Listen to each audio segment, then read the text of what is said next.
broadcasting from the USS Pasteur. This is PoliTreks. The Prime Directive, the Declaration of Human Rights, the United Federation of Planets, the United Nations, World War II, the Dominion Federation War, the Art of War, the Teachings of Sirach, Jesus Christ, Calus the Unforgettable. Namaste Homo sapiens and welcome to another exciting episode of PoliTreks. We've been gone for a while, but that's kind of what we always say. So at this point, you're used to it. We're used to it. Let's just get on with the show. This is your delightful, some people say charming, some people say annoying, co-host with an Indian accent and all the love for all the people everywhere, every time, from all time and all space. Shashank. How's it going, guys? And with me is the often imitated, never replicated Canadian charm machine, Barry DeFord. Barry, how are you, my friend? Hello, and I don't know how to say any other bit other than, well, hello there. It's nice to be here, and yes, we are back, and we are not here, and we are here at the same time. We are the ghost podcast of the Trek Geeks Network, and you know what? It is the way it is. We live in a weird hellscape of craziness and insanity, and Shashank and I have a entertaining, unhinged rant for you all that we have pieced together because both of our countries are in turmoil right now. And I'll be honest, the only thing that's keeping the lid on for me are two things: my students and Star Trek. Because I go home and I watch Star Trek, and then I go to work and I hang out with my students, and I try to make a day of it, and then I go back home and I watch Star Trek again, because that's the only thing that I can do right now. But other than that, how are you, Shashank? I am terrible, but I will be able to get through this podcast. I think, like I was telling you earlier, I'm just going into my reservoir of singing my song while walking to the gallows energy. So I'm keeping up this. The reason why I'm all cheery is because I'm on my third Rockstar energy drink. Just to keep me awake. And after this, I will drink a bunch of decaf coffee so I can go to sleep. So I'm basically just running on energy drink fumes and decaf coffee fumes and Star Trek and playing with my dog Zod and trying not to go crazy. But anyway, so Barry was in the middle of a really interesting argument that I am very excited to hear. So you've read the name of the episode. You know what this is. We're going to talk about diseases in Star Trek, plagues, diseases of the mind, diseases of the body, diseases in time and space. I that's the second time I've said that today, but it warrants it because you'll see where we're going with this. But with COVID, and as Barry alluded to earlier, both our countries having a terrible time with COVID, we just thought there was never a better time to talk about blueberry lesions and salt addictions and just being naked in time and being naked now and having marks on ourselves so we don't have to deal with the population problem. Just so many things that we have to talk about in Star Trek. But okay, Barry now has a conspiracy for us. That's how he started the sentence, which is where I interrupted him even before he could tell me what it is. But this is Barry's COVID conspiracy. And if any of you have any strong opinions, please tweet us on @PoliTreks. PoliTreks. We are very happy to be a proud member of the Trek Geeks Network. Follow them on @TrekGeeks.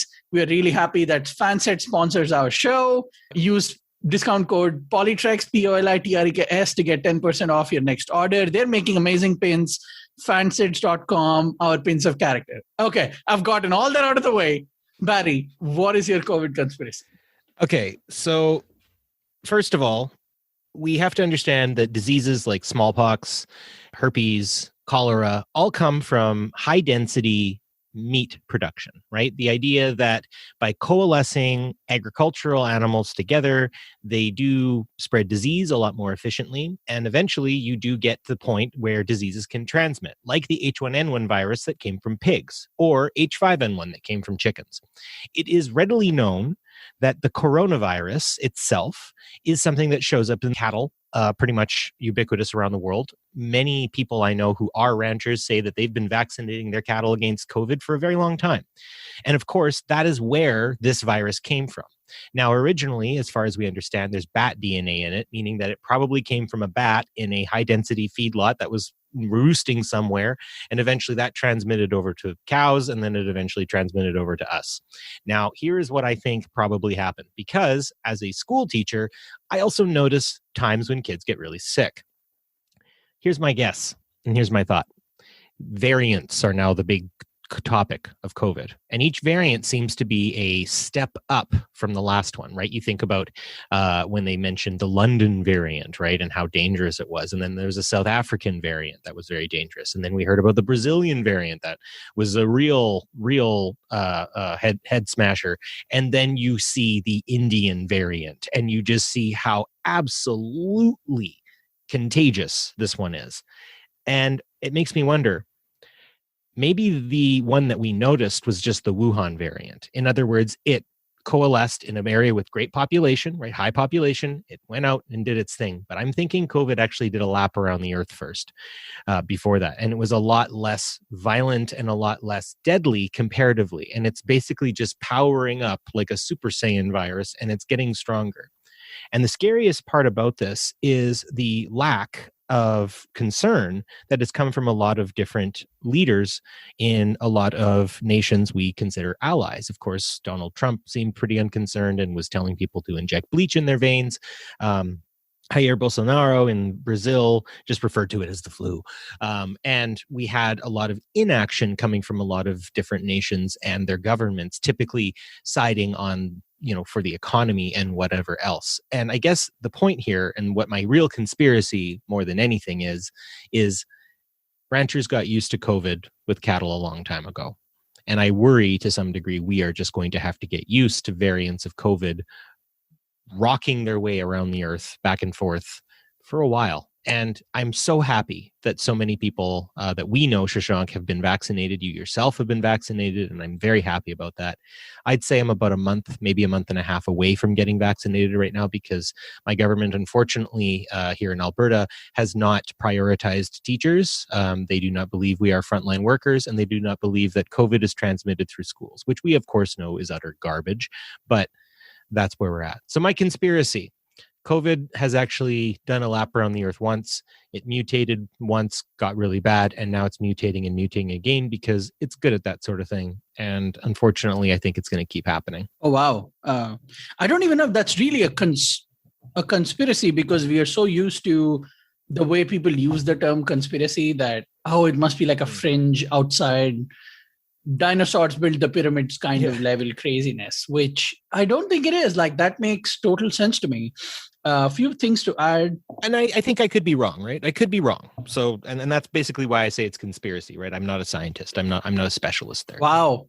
I think that's the first time in history a white male has accepted the possibility of being wrong. Way to go, Barry. Well done. That's progress, my friend. So for everybody listening who's really sensed that was a joke, I'm making a joke. My God. No, there's actually a lot of white men who need to swallow their bloody pride and start protecting the people they've been charged to protect, to be perfectly frank. Anyway, a few things to add there. You're right. They're variants. They're also now being called mutations, because that is technically what they are.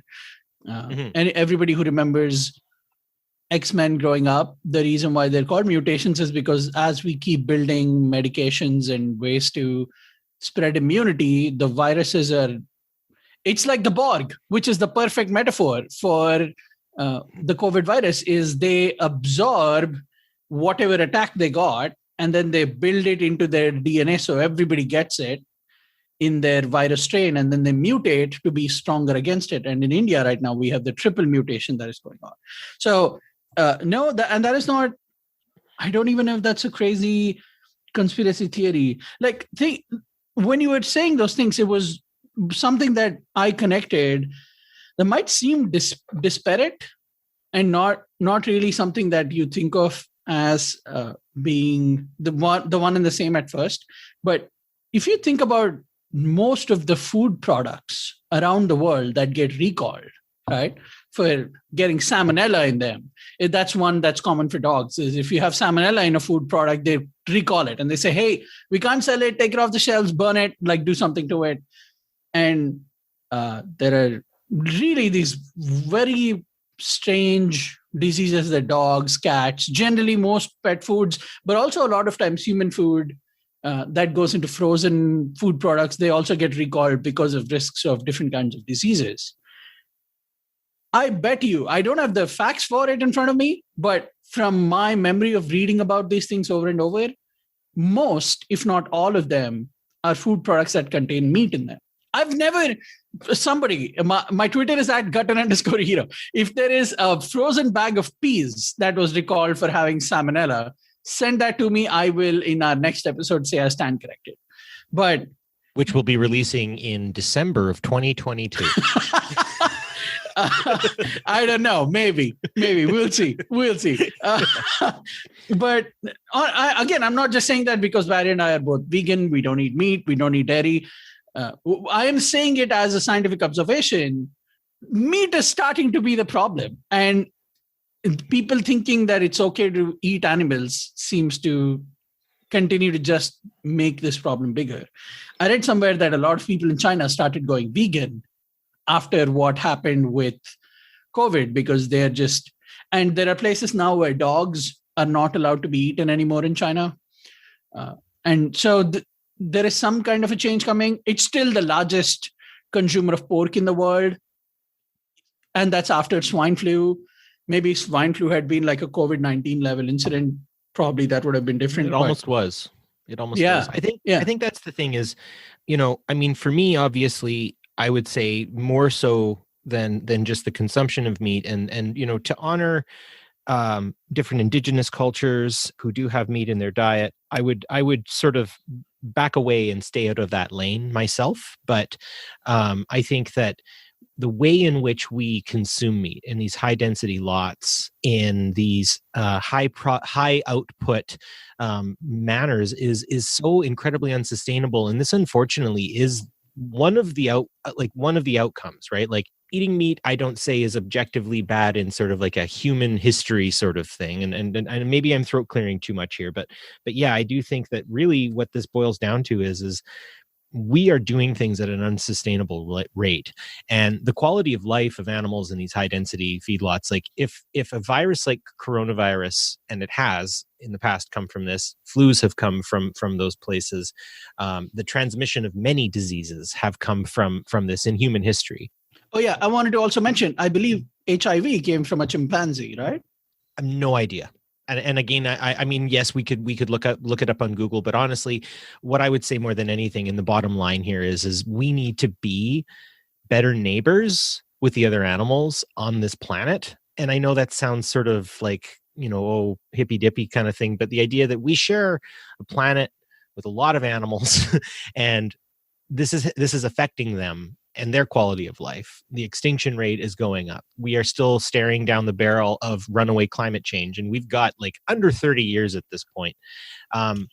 The idea that we are now unable, and really and seriously, Shashank, and before we get into talking about Star Trek, and I promise we will, I mean, the choice in India to have reduced, to have lowered the restrictions, as it is here in Canada, where I live, at least in the prairie provinces, to keep the restrictions low, is a political choice. And those political choices have now cost the lives of, in your country, like hundreds of thousands of people. And in my province alone, we are coming up on 2,100 people in a province of no more than, like, I think 4 million. And the positivity rate, at least where I'm at, is upwards of 14%, whereas the positivity rate in my province is around 10% right now, which again is overloading our ICUs. It's even worse in Ontario right now. We're about 2 weeks behind them. So it's a political choice as well. I think that we need to say out loud right now that people don't have to die or even be infected from this sickness. It really comes down to what we prioritize. It also is a disease that is really indiscriminate of the environment. Yeah. If you look at Canada, one thing that's synonymous when people talk about Canada is the healthcare. Like, everybody's envious of the healthcare. They say, "Oh my God, it's amazing. Like, it's the thing that we should all be aspiring to. USA, learn from Canada. Like, every country blank, learn from Canada. Look at their healthcare, and look at where you guys are." Yeah, well, that's because we focus on a thing called just-in-time service. And so basically what it means is we have gotten to the point where we have contracted out a lot of the periphery. So your laundry service isn't public. Your medical supply service isn't public. It's private. It's contracted out. And they're not going to stockpile because that's not going to make them a lot of money. So a lot of what we have here in Canada is the idea that you can walk in and get help in normal conditions, but the infrastructure is all based on very just in time kind of stuff. It's not designed to have any slack in it whatsoever. And so there's no slack to be picked up when, say ICUs balloon in a pandemic like this. So as much as Canada talks a big game about its public health care, a lot of provinces have done a lot to hobble that and turn it into sort of a front-facing facade of healthcare, when really, I mean, if I need to get my teeth looked at, my eyes looked at, I got to pay for that just like you. And I need insurance for that just like you. It really is just medicine based around like immediate health. I mean, even an ambulance ride will cost me money if I don't have health care, like some kind of health insurance. Canada's really good at just shutting up, right? I mean, our reserve system was what inspired the apartheid system, and we just shut up about that. Same idea, right? It's that idea that like Canada kind of gets away with a lot, and I think this is a really good opportunity for people to see things for what they are here, and that we as a country need to kind of get outside of this frontier mentality and start taking care of each other. On the other side, you have India, which is where the healthcare is literally don't get sick or bye-bye. Like that's our healthcare. As a survivor of malaria, cholera, chickenpox twice, I'm really proud of that one. Someone who survived smallpox or managed to avoid smallpox because my parents were good enough to get me a smallpox vaccination. For those of you who cannot see, I'm showing Barry my I see it. Vaccination. My parents have those too. It's a smallpox vaccination dent, and I was born in 92. So we had smallpox. I believe our last case of smallpox was in 2014. So people are dying in our country, even in the 21st century, of smallpox. It's been eradicated at this point, though, hasn't it? Now it has, yes. But we had it in 2014. That was when we had our last case. And that's when they were able to eliminate it. Anyway, all that to say, like, it's a hotbed of diseases. And of course, a place like that is where COVID-19 goes to have a buffet. Yeah, it's such a high population density. Yeah, and so much going on there that we just realized we had to talk about. We'll bring this back to Star Trek. Star Trek, of course, is a show well known for tackling a lot of real world issues. And diseases in Star Trek have an interesting place. Before we get into some of the specifics, Barry, I wanted to share some thoughts with you that I had while I was doing my research for this episode. Like with everything else, can we agree that the diseases that are used in Star Trek episodes, in a couple of the movies, they're really used more as a metaphor? Like with everything else, right? It's never hey, this disease is blank, let's go fight it and show off how cool Kirk is with his guns and his half-tone captain shirt. It's never that. It's always a metaphor about humanity, about the state of our people, about who we are as a society, that's at this point, that's like calling water wet. Like that's what Star Trek is about. But I really enjoyed that they didn't leave any stone unturned, even when it came to the diseases. And 1966, so 4 episodes in is when Naked Time happens. So they're already ready to go. When they came up with the show, they realized, hey, we need to talk about diseases. And 1966 we didn't have as many diseases. People were in a generally better place as a society, especially in America, because that was antibiotics were really hitting a high stride at that point. And I mean, there was a lot of faith in the idea that antibiotics could really do a lot of good. And really what has happened with antibiotics, right? I mean, now we have antibiotic resistant forms of tuberculosis and stuff like that. So yeah, no, that's a good point that Star Trek has never looked at disease as something that they have to fight like as an episode arc or something. And that's it, is fighting the disease. It's always metaphorical. One thing I found was the amount of disease-based shows, the disease episodes. I never really thought of it. So like, honestly, we could probably do a couple episodes on this because I don't want to just sort of do a vast and quick survey. That's what Wikipedia and Memory Alpha is for. But I will say a lot of my information, and I want to give a shout out and all that sort of stuff, and we'll make sure there's a link in the description. But a quaint little website called Real Rundown back in March of 2020, just as things were really kicking off, they did a Heidi Thorne, the author, did a Star Trek episodes about viruses, epidemics, and pandemics, and so that kind of gave me the basis of the research that I'm. Really helpful article. Yeah, it really was.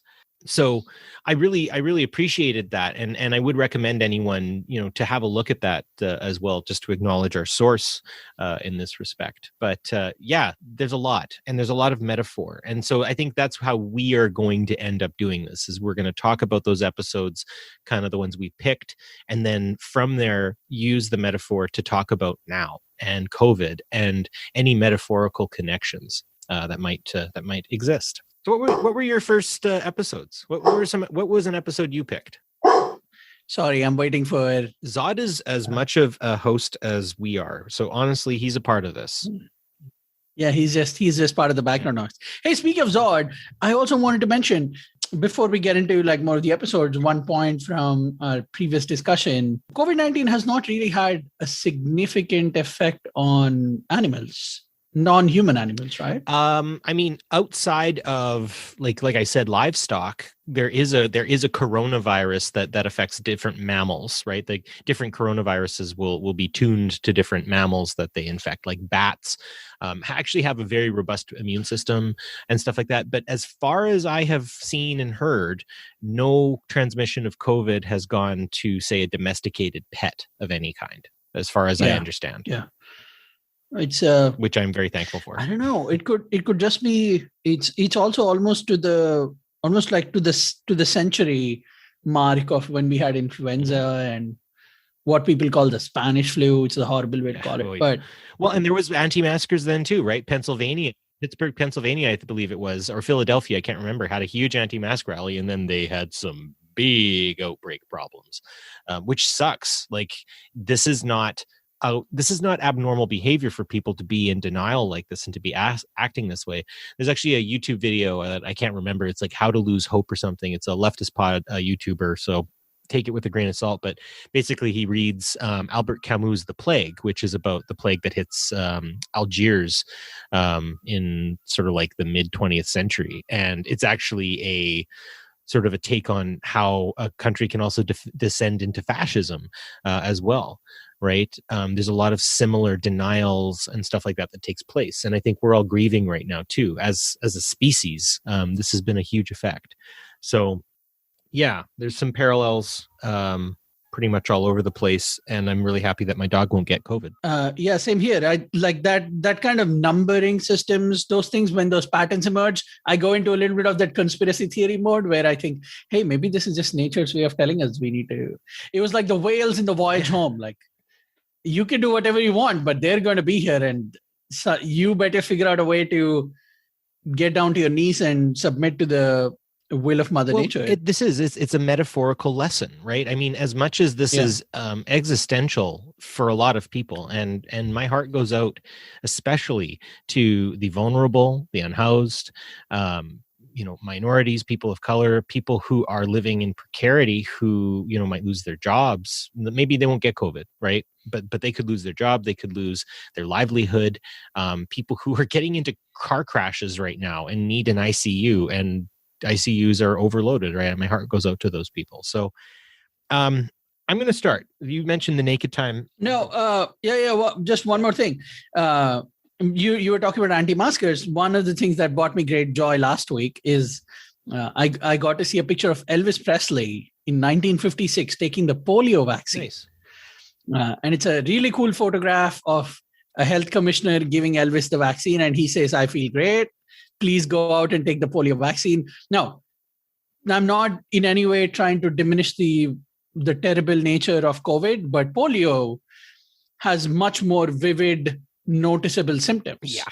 Like flu and For a lot of people, it's flu and dizziness and vomiting and problem with sleep and stuff, which is a lot more bearable as a human being than pre-grown arms, your limbs being twisted into themselves, not having the ability to move your neck, which is just... So this anti-vaccine, anti-masker sentiment has been around for a long time. Anyway, no, go for it, Barry. Go first. Talk about the disease. Can I give a little bit of context as to what's going on in India as well? I remember you mentioned what was going on in Canada. Right. Yeah. Let's do that first, and then we'll get it. We'll finally get into start. So what is happening? No, seriously, because hearing the word 300,000 cases in one day. When I heard that, Shashank, like, God dang, what is happening? Like, how did this come to be? Like, what's going on? Okay, so if anybody has been watching world news in general, we are recording this in the last week of April, closer to the middle of the week, and it's just one of the biggest COVID related news topics is that cases in India are going crazy. People are dying. Just to give you some context, most of India's population is Hindus, and in our culture, we burn our bodies when people pass away. They call it cremation. People are running out of places to cremate bodies. That's how quickly people are dying from this disease. India has they're dying in their own homes at this point. They're not even getting to the hospital. This is correct. So the way things are going is it's fast. There is no immediate solution, and there is no place to even respectfully bury someone's body. So if somebody who's 75 years old gets COVID, one crisis that we are having to deal with immediately is there are no hospital beds. There is literally no more hospitals left. People are bringing in doctors in training, medical students, so they can build some kind of a makeshift hospital and help out as many people as they can in their neighborhoods. That's one of the things that's happening. And if you are fortunate enough to get to a hospital, there are no more oxygen reserves left. I don't know if you guys remember, one of the things that people talked about often back when COVID started is that shortness of breath and the difficulty to breathe is a big symptom of COVID, and it gets worse as you go.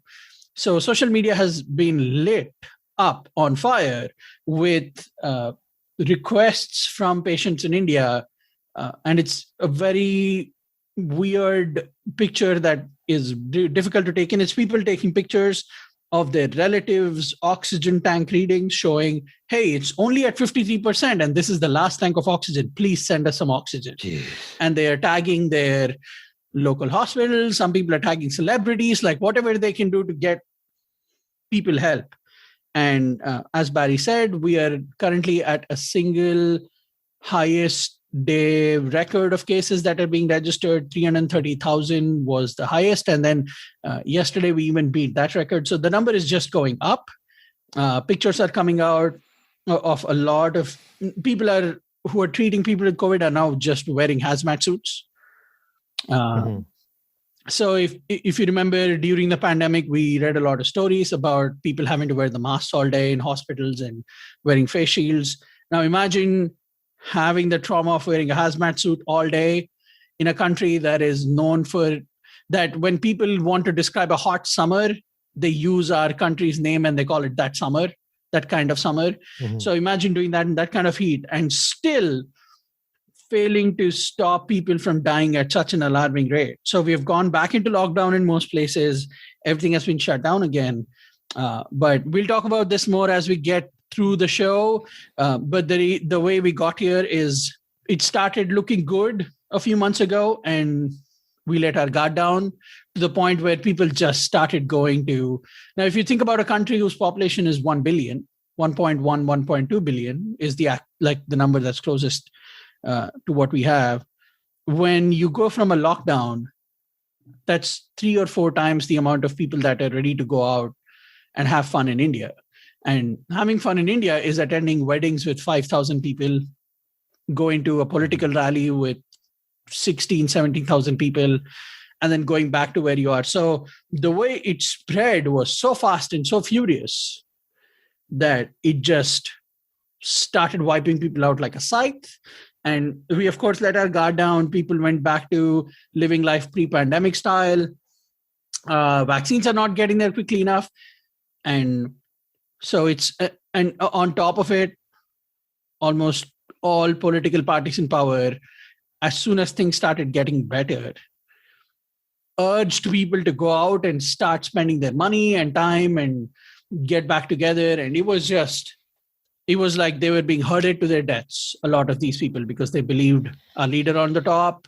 They believed the local government when they said things are getting better without stopping and focusing on the science, to a point where a few weeks ago, my parents, who were both in their late 50s, so still not in the immediate group, were able to get their vaccines because people were just saying, hey, I don't need to take this vaccine. Like, it's not something that is that important to me, So my parents were able to go get their first shot. And immediately after that, these numbers started rising to a point where now it's at a triple mutation virus stage. The whole country is a quarantine zone.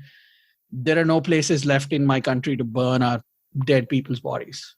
So with that, let's talk about diseases in Star Trek, Barry.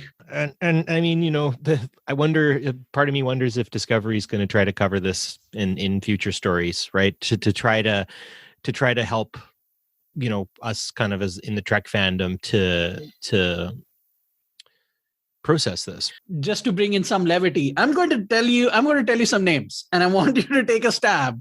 These are names of real conditions or diseases in Star Trek. I say real disease or conditions from a fictional show, and I get the silliness of saying that, the paradoxical nature of it. But I'm just going to throw some names at you and tell me, give me what you know about it, and we'll go from there. Okay. Oh. Okay, I'm bad at this. Oh, no. You'll do good. Okay. Do you remember what transporter psychosis is? Kind of. Okay. Hit me. Scrambles your brain, doesn't it? It makes you not have the right connections or something. Do you remember which show we saw it in? No, not at all. Okay. It was a TNG episode called The Realm of Fear. And oh gosh, yeah. That's Barclay, and he saw the little things biting at him. That is correct. Yeah. Good. Well done. Okay, now little puppets. Yeah.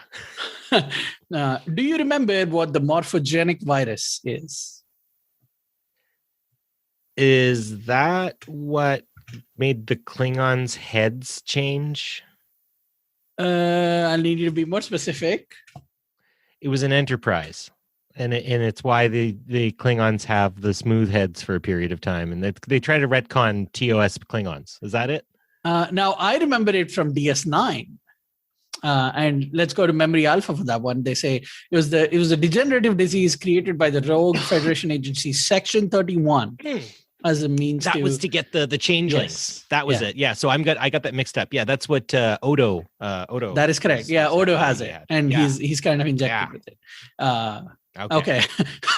And I'll do one more. Okay. Do you remember what the Intron virus is, Barry? The what? The Intron virus. INTRON virus. Intron, was that the nanoprobes that were replicating in the Enterprise's systems? Again, give me more. I can't remember the rest. They were changing something to do with the ship, and I can't remember. I just remember seeing them moving around on the circuit board or something like that, and Data was talking about it. Okay, so the Intron virus is also Barclay's protomorphosis syndrome. Darn it! I missed it. That was wrong. Yeah, it's the one that was created. It was accidentally created by Beverly. You remember that episode? Mm-hmm, yeah. And then, but anyway, no, these are good guesses. I just wanted to throw some levity in there. Hopefully our listeners, when they're listening, are much cooler than you and I are. Of course, I had to look all these up. The only one I did know was the morphogenic virus. That was just because I think Bashir says it very poignantly. So that's one of those I remember. But now we go for it. So what's the first one you want to talk about? And maybe we'll keep it to 3 or 4 for this episode, and maybe come back and do another one. We'll see. Yeah, no, I'm not doing a ton. I wanna talk about Naked Time and Naked Now first, and I think that more so than necessarily the virus causing people to go crazy is that viruses cause people to go crazy. And if you know what I mean in that respect, it's that in the naked time and naked now, catching the virus makes you lose your inhibitions, all that sort of stuff, right? What I have found among people dealing with COVID isn't that the virus makes you do that. It is the inadequate or inaccurate or incomplete restrictions that we find ourselves under, especially in my province, where you can go to a restaurant and sit down and take off your mask, which is weird. And then, you've got frontline people who are in very precarious situations where they have to tell people to wear their masks, and these people launch on them, right? You've probably seen, people at grocery stores or something just getting shrieked at by some privileged person who feels they don't need to wear a mask, and it makes them kind of nuts.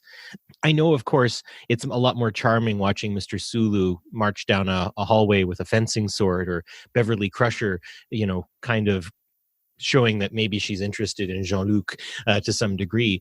But this kind of out of character behavior and seeing other sides of people, I think, is a really interesting metaphor to what COVID has done. I know that in some cases I have friends and acquaintances and even relatives who don't agree that COVID is an issue, that it might even be some kind of great conspiracy of some crazy one world government to put 5G in our veins and make us all communists or something like that.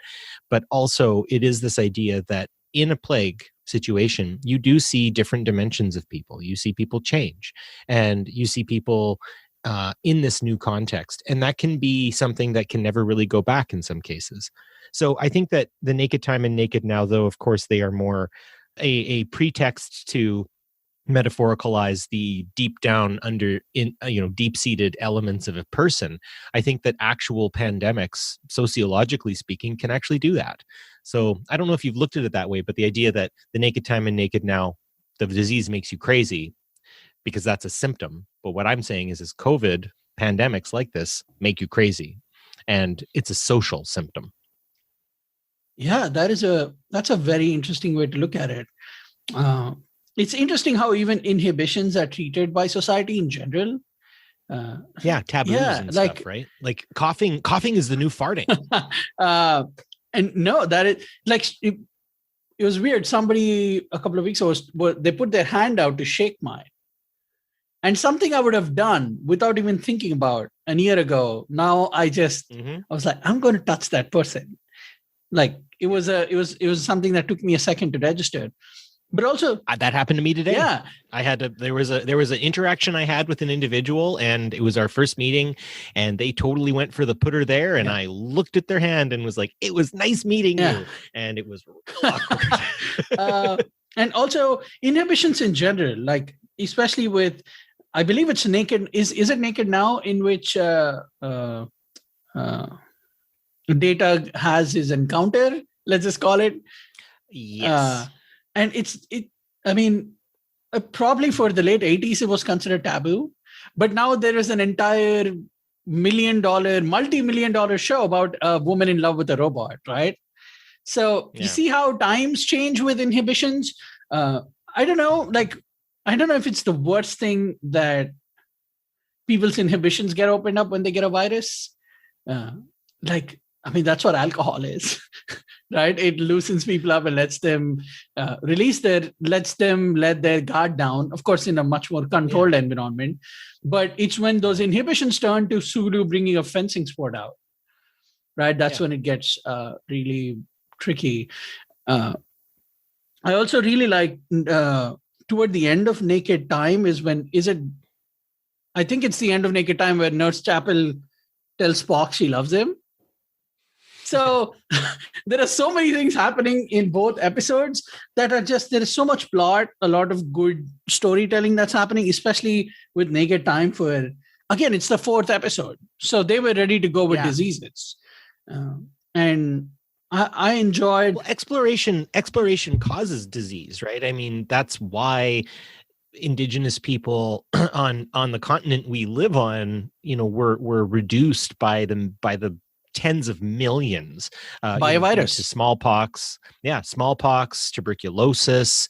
There was a multitude of sicknesses that were just not a thing here, just due to a number of material conditions and circumstances. There was also biological warfare. albeit smallpox infected blankets because were used. that's the way they figured out how to get to these people. And well, that actually kind of works for my next one. So I'm just going to jump right in and totally step over you, because that's a really great segue. Mark of Gideon is the other one. And it's one that I never really thought of at all. And total shout out to the author of the article, Heidi Thorne. Hey, Heidi, how's it going? Yeah, you're awesome. You've really done a very good job here, and just want to give a shout out to that. So what is said here in terms of Mark of Gideon, and I'm just going to read exactly what's said in the article, and I definitely go check it out. The planet Gideon wants to become part of the Federation of Planets. The Enterprise is dispatched there on a diplomatic effort, usual sort of thing. The leaders of Gideon create an elaborate scheme to abduct Kurt for a very unusual reason. Apparently, due to a germ-free environment, Gideon's people have a high regenerative capability and live extremely long lives. As well, they believe that all life is sacred and reject using birth control. These forces have created an overpopulated planet where almost no one can physically move about due to overcrowding. Gideon's leader know that Kirk suffered a bout of a nearly fatal meningitis. They hope he can infect at least one of their people so it spreads through the population, shortening their lives and reducing overpopulation. Smallpox infested or infected blankets were used to reduce the population of an indigenous people, and it was coordinated in its way. I don't think that this is terribly outside of the realm of reality. Obviously, we have historical precedent for it. And I want to say this right now. I do not think that there is any one world government great conspiracy going on.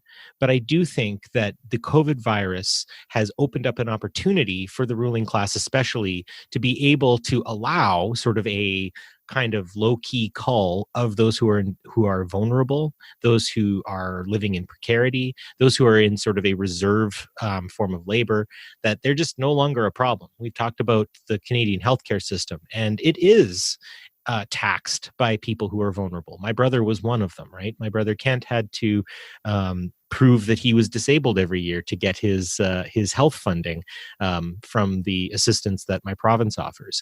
And I will say, and this is a very callous thing, but honestly, now that we are verging on 2,100 deaths in my province, that must be an acceptable loss because nothing has been done. There have been no meaningful restrictions whatsoever. And so this episode, especially the callous nature, and though they value life, it's this sort of hands-off approach that, if we just allow this to happen, this virus will just do some work for us, right? Guns, Germs, and Steel talks about it, right? It's a book that you can read about this whole idea that disease is convenient at times, and to not do anything is also a choice, and to allow things to happen like this is a choice. And at this point, the deaths in my province specifically, and I would say, and though I don't know if I have the authority to, maybe you can speak to this, the deaths in India at this point are political. And it's a political choice to see this sort of resurgence of the virus in both of our homes. I mean, it's like Stalin said, right? One death is a tragedy, 1 million deaths is a statistic. And you know what he said that about? The Indian famine, when he was sending grain to India because Churchill wouldn't. Mm-hmm. He said the paperwork can wait, the grain cannot. One death is a tragedy and 1 million deaths is a statistic. Yeah. He knew in that respect. Also something that happened like close to 100 years ago, not quite, but just numbers and patterns. But yeah, no, there is a certain coldness and a sense of doom and gloom that has just set into a point where like death is almost becoming irrelevant, or almost like it's a side effect to what's happening. It's a matter of fact sort of thing. It's very similar, I think, to what ancestors of both yours and mine had to endure in the trenches of the First World War, right? Yeah. Pushed straight into a chainsaw for no other reason than some cousins couldn't figure it out. Especially with an episode like the Mark of Gideon, the way the people on the planet put it they also put it so matter-of-factly. Like they say, exactly, it's not an emotional loss to them. It's not something that they're considering because it's weighing heavily on them, and there isn't even a moral compass to it. It's much more like hey, 2 + 2 is 4. So why don't you just add that 2 and this 2 and make it 4? Well, and it explains a lot because, like, my premier currently is talking about the concept of a natural immunity, he keeps saying, which, of course, is the idea of herd immunity. And to understand herd immunity, it's the idea that enough people have suffered and died from this that they are no longer affected by it because they've made it through the other side. But at what cost, right? And I think that's the thing that Mark Gideon asks is what price are we willing to pay for the convenient lives that we lead still? And I think people going back, like you said, with people in India going back to quote unquote normal, I just don't think there's a normal anymore. I don't think we can go back to that. And we can nostalgify it as much as we want, but it's not that way anymore. COVID's a part of us and we've got to start managing it properly. And Trump ran on the concept of herd immunity. Absolutely. Yeah. The entire Republican Party, again, it's easy to forget these things because so many of them are happening in such little time that the brain just stops registering things. But at the time, they were saying, no, we'll just all get better magically. He started with it'll magically go away, right? Like he made that hand motion where it's like a parabola. Yeah. And then it went from that to, it'll just get better. Like we'll get to herd immunity. And even a week before the actual election, his entire plan was like, oh, there's a plan. Like, there's a beautiful plan. It's big and it's beautiful and we're going to see what happens. Like, you're all going to see it and we're going to see, like, I mean, the guy was saying inject bleach to people and people did it and people died from it. So it's almost like it became something of a whimsy. It was like we're playing the chess of death with this disease, right? Like, how many ways will I go to find out how to die from it? Something similar happened in Brazil. Of course, there wasn't a comedic element to it, like with Trump, but their guy was just rejecting that it was happening, and their cases kept skyrocketing, and they're still skyrocketing. I think they're second in the world, and India is right now the first as far as cases go. So well, Jair Bolsonaro, while he's letting his people suffer and languish in this disease, he's also burning down the Amazon right now too. The guy's a fascist, and I guess the diplomacy that exists in all of this, and I'm just going to rattle off my third episode, and then we're going to do yours after this. The diplomacy around how we even manage this has become such a problem, and that obviously reminds me of Symbiosis, right? The TNG episode where they're working on this vaccine that turns out that it's actually it's like an opiate, right? They're using it to defend, or not to defend it, to control this other society, and Picard figures it out that these two societies working together, one is just taking advantage of them with the concept of a medicine or something like that they're supposed to be getting, but it's actually not actually the thing, right? It's not actually an actual issue. And again, I'm going to read really quick here. The Enterprise attempts to assist troubled Ornarian freighter with a truly incompetent crew. The freighter's crew's main concern is their cargo of drugs to cure their planet's people. The drugs are very expensive, and as the Enterprise doctor discovers, narcotic. In the distant past, the Ornarian planet was ravaged by a plague. The neighboring planet Brekka supplies Ornarians with a narcotic drug that cured the plague. In exchange, the Ornarians provided Brekka with everything they needed for daily life, but the plague no longer exists. Only an Ornarian's addiction to the drug does. Breckans know this and have enslaved the Ornarians into a life of addiction and servitude. Where I'm going with this is Bill Gates. His intellectual property rights nonsense is costing people their lives, right? In this respect, if we do not allow for the generic creation of vaccines outside of intellectual property, we are going to be living with this virus for a lot longer. And that there are people who will fight for their own personal interests over the good of a great deal of other people. I mean, obviously goes outside of our own ideals in Star Trek of the needs of the many outweigh the needs of the few or the one. And I see Symbiosis very much as that we have a vaccine diplomacy taking place. We have deals being cut. And what the cost of that is human life. And like you said, very matter of fact, right? Well, yeah, people are going to die because I won't let go of the thing that has been making me my money. And I can't suffer losing any of that money whatsoever, even though there's absolutely no way a guy like Bill Gates is going to be able to spend all that money. And so I have a problem with that. I have a massive problem. And that cuts down also to this concept of overpopulation as well, right? You get people like Richard Attenborough or Jane Goodall saying that we're overpopulated. Well, what they're actually saying is the global south is bouncing back finally, right? After having its resources ravaged for the last couple of centuries, people are getting back up on their feet and their population is going up. And that's not a problem because there is actually enough food, there's enough resources to go around currently. It's the concentration of wealth that's the problem.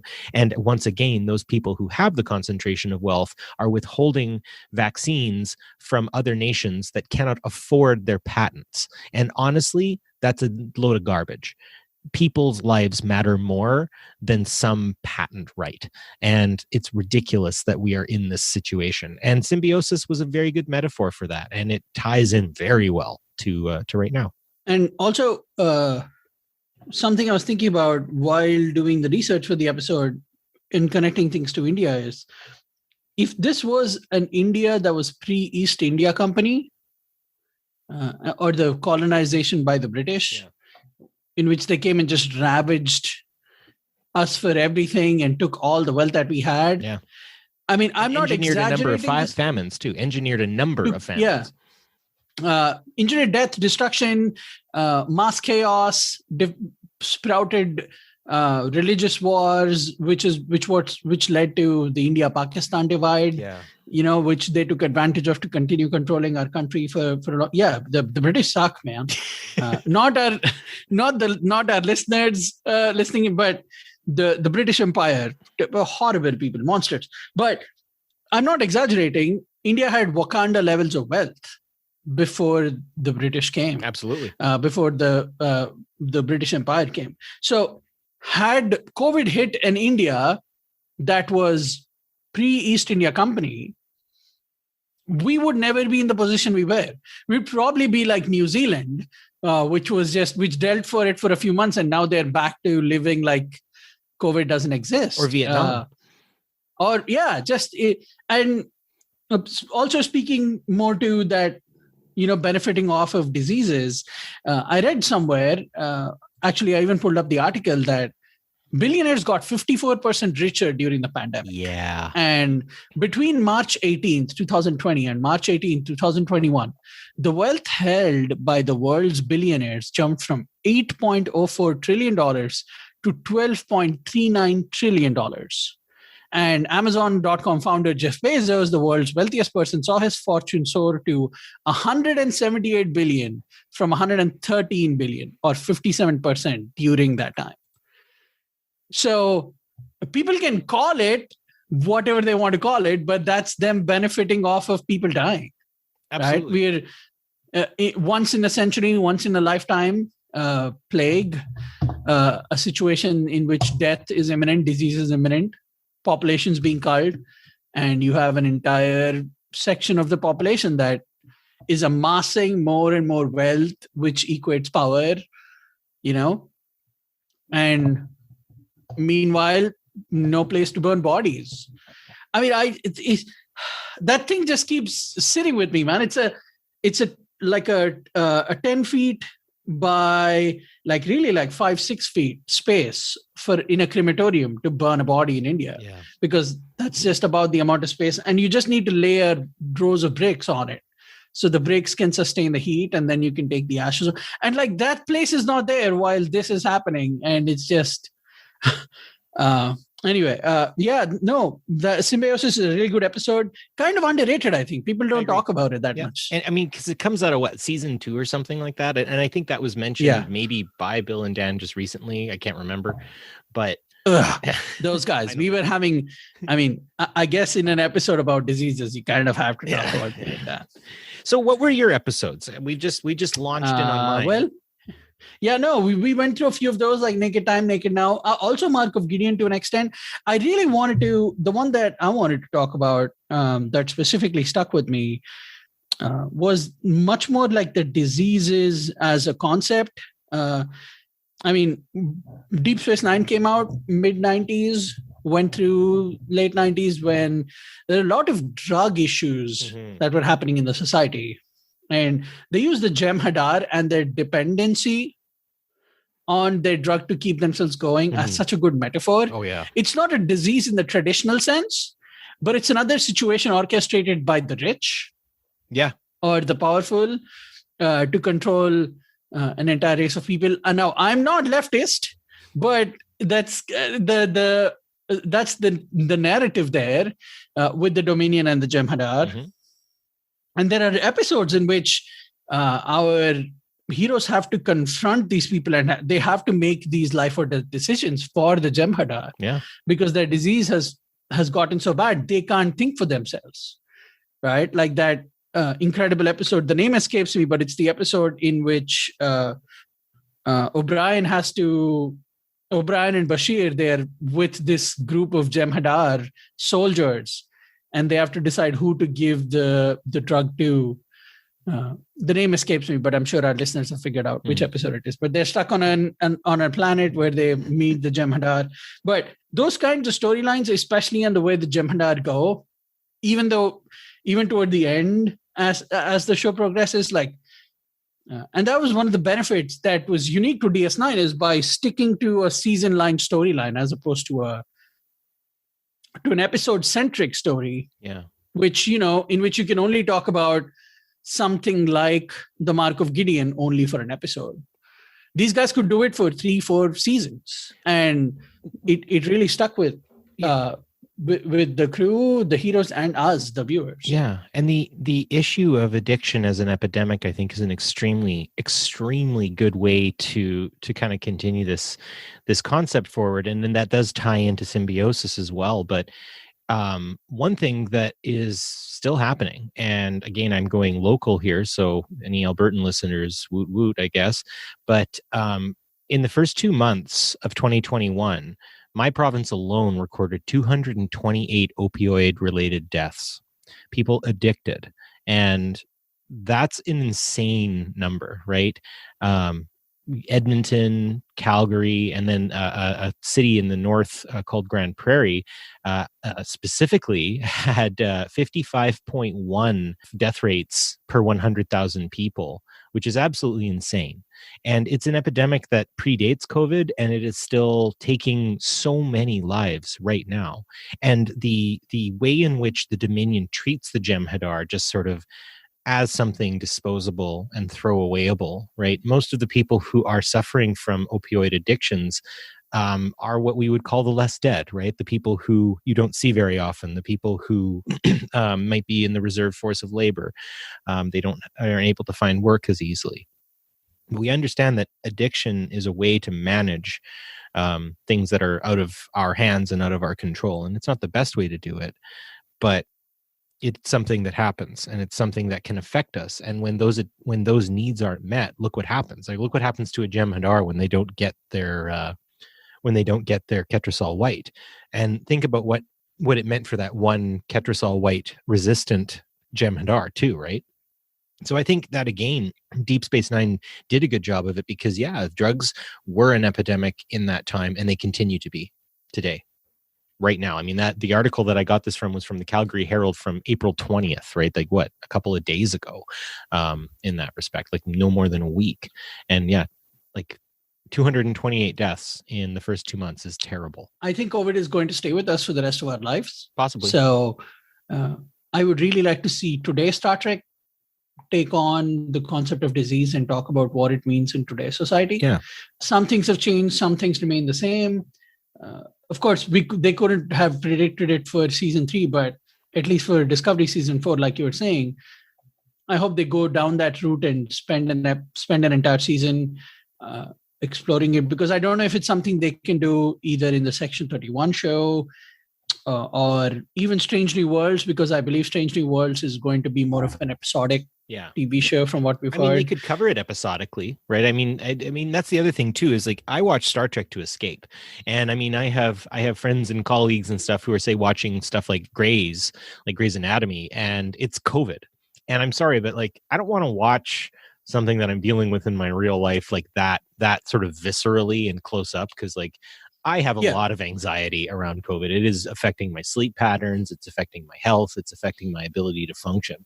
And so, yeah, I mean, those of you who are watching it and enjoying it, hey, what awesome. Shout out to you. Great job.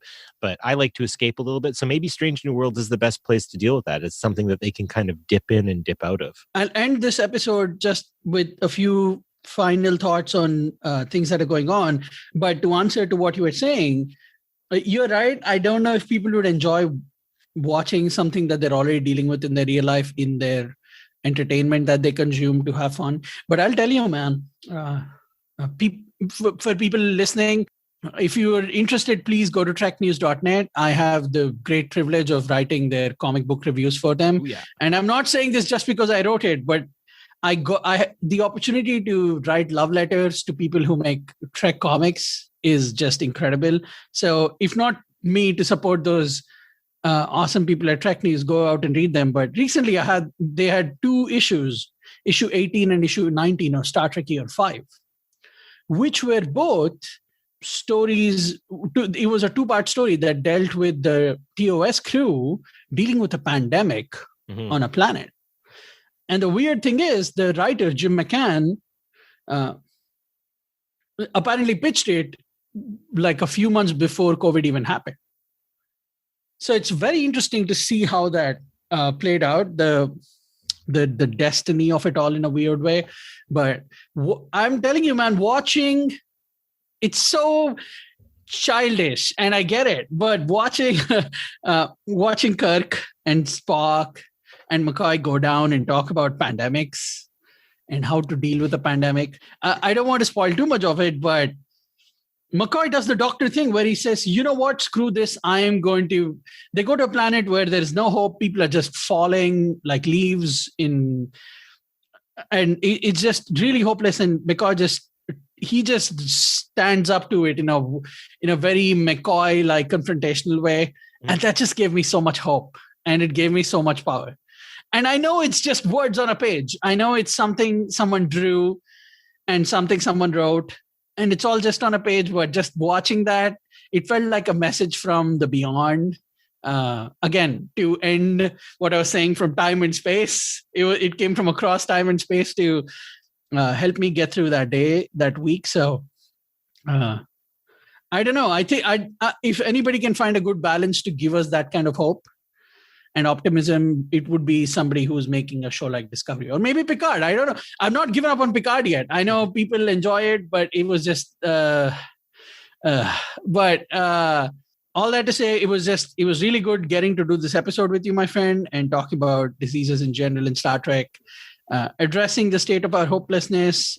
Like I was telling you earlier, it feels like we're all just going through an year-long funeral, and it just keeps going. And it keeps going, and it keeps going, and it keeps going. So it's good to at least step away from that long line of bodies that are marching toward the makeshift crematorium and just take a second. And feels like we just drank some Romulan ale and talked about the funny thing that is life before getting back on that line. But no, it was such a pleasure. Thank you. I don't know if we'll do a part 2. Maybe we will. Who knows? But it was just great getting to talk about diseases and plagues and just things that take us down in Star Trek. Well, with that, I'll say take care of yourself out there, everybody, and make sure you're taking care of the person next to you, because that's the least you can do. And live long and prosper. And onward to Star Society. And remember to support Fansets. They're a small business. Use discount code PoliTreks, POLITREKS, for 10% off.